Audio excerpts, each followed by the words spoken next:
So I have this Doxa Sub 300T since December, but I delayed the review because I couldn't see an Aquamarine review made in the studio. I think it belongs to the sea.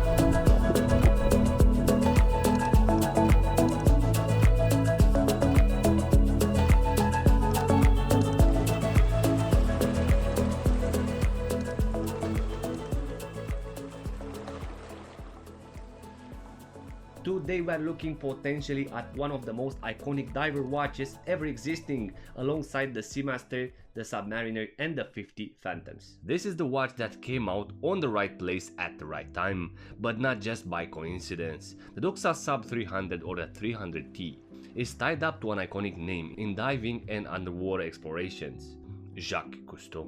Well, yeah, because Jacques liked so much the performances and the innovative solutions of the Sub 300, he decided to exclusively market the Doxa Sub 300 in the USA. So please be kind and contribute to the Brave Beaters channel with a subscribe for future updates.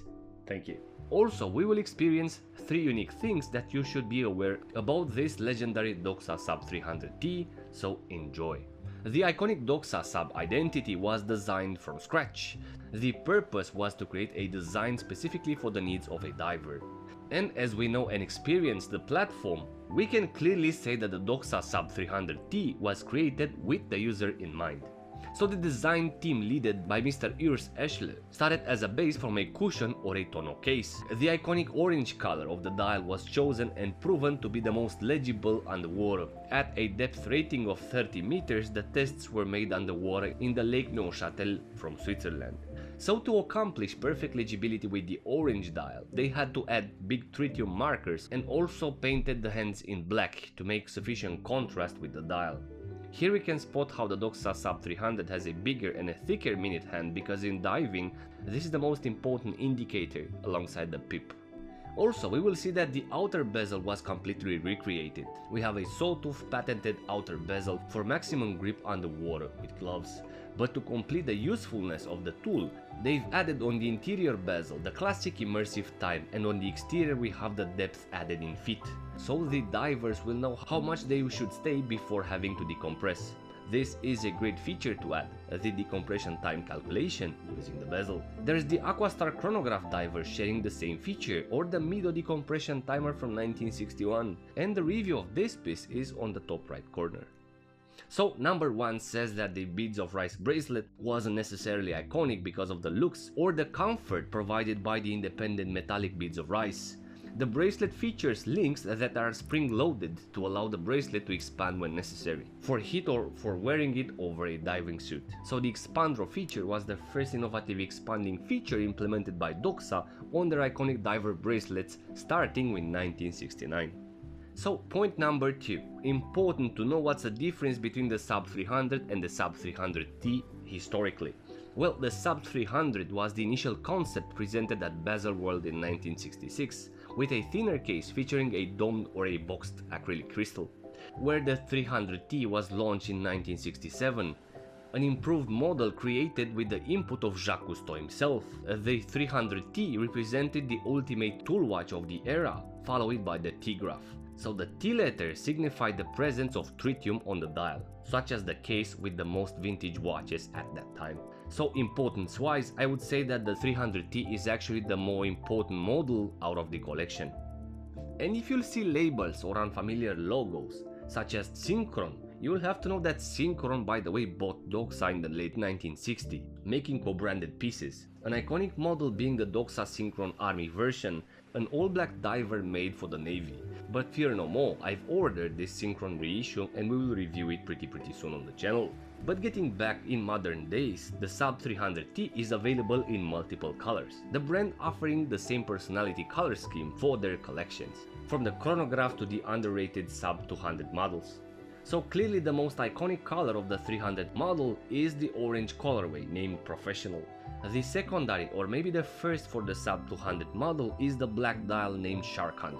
And then there is the Caribbean Navy dial, the Silver Sea Rambler, the Yellow Diving Star, and last but not least the revealed model today, the Aquamarine color. And from the color perspective, important to know, Jacques Cousteau's Doxa preferred model wasn't the professional orange dial, but the black Shark Hunter color. And please do not forget about our design challenge, where we redesign together or revive an iconic watch and then send it to the brand to see how they react. The form is in the description. I will close this form in a couple of episodes. So I think the Doxa Sub should be loved, but not just for the looks, being a purpose-built diver, but for what it represents. Definitely one thing to appreciate about the brand is the fact that they kept exactly the same design and the same sizing. This is very rare, as you know. There are a few towards zero brands that reissue exact the same watches due to trends and economical factors. And this is applied to the Doxa Sub 200 as well. And as first impressions, this is a solid watch. The case, the bracelet, the clasp, there is no sign of weakness when we talk about this 300T. It definitely feels like a tool watch rather than a luxury everyday watch. I think from the assurance or the strength point of view, this is the most robust watch I've ever had in my collection. This is happening from the case to the bracelet and then to the clasp. So the general specifications of this Aquamarine Sub 300T are the following. We are looking at a tonneau case with a 42.5mm in diameter, with a lug-to-lug distance of 44.5mm and a height of 14mm.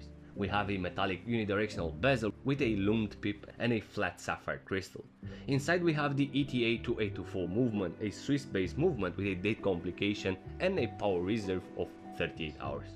And landing to the third point, even though this is labeled as the Doxa Sub 300T, it does not mean it has 300 meters depth rating. In fact, this model has 1200 meters depth rating on the setup, without a helium escape valve, where the more expensive 300 brother or the COSC certified brother has 300 meters water resistance and has the same value indicated on the dial.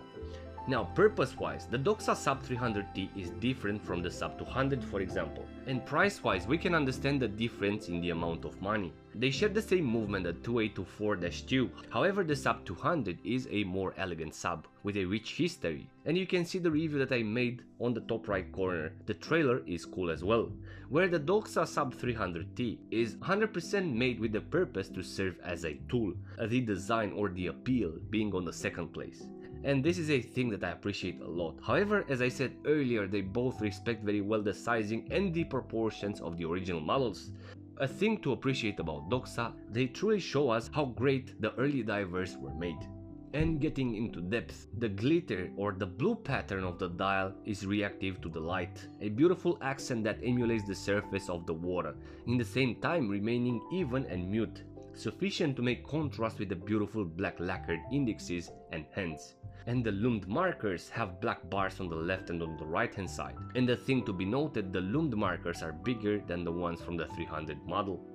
And unlike the Sub 200, the 300 line has blue Swiss Superluminova paint applied strategically to make more sense in the diving context. Example, the 12, 6 and 9 are thicker to serve as cardinal points. The lume pip is very well charged as well, even though it has a aqua blue lume color. And the minute hand has a bigger lumed surface just because it's the most important hand in diving. And I don't know about you, but I'm a big fan of blue lume. It's not the most reactive, but definitely the most iconic for diving.